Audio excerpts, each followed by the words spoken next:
humble beginning.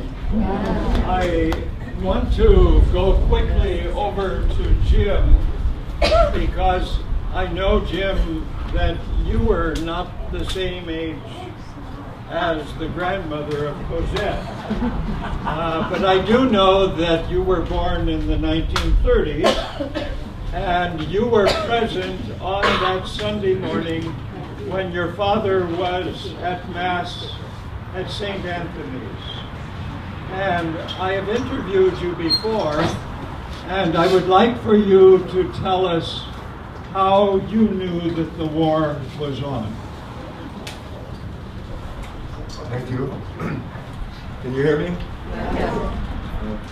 You know, when the war started, my father was the chief of espionage of the Honolulu Police Department. And his job was to investigate all the Japanese in Hawaii to determine their loyalty. And he had been doing it for almost a year. In fact, he had a group of himself and 4 other people. And side story, that's where the name Hawaii 5-0 came from. Him and 4 other people, remember that. But anyway, so the 5 of them were investigating all the Japanese. Sunday morning, December 7th, I'm 5 years old.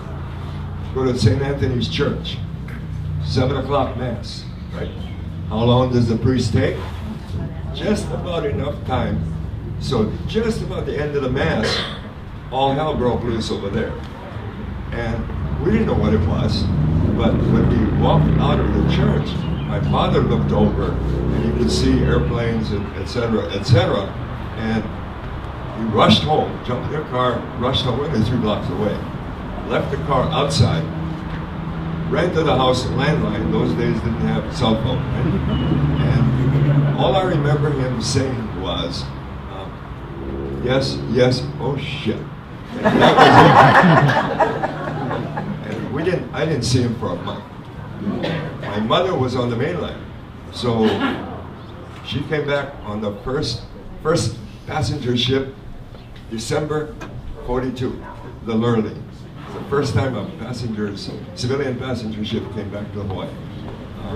But my grandma, my father's mother, lived next door, so we were able to. And the memory I have is that I had my BB gun, and I was going to protect the family. The one fear that everybody had, and I'm sure he did too, was that we were going to be invaded. That was just the beginning. That they were going to, drop the boats off there, and they're going to come on the beach, and they're going to come get us. And so we're all fearful. The brave 5-year-old boy going to get his BB gun and save everybody. But that was my memory.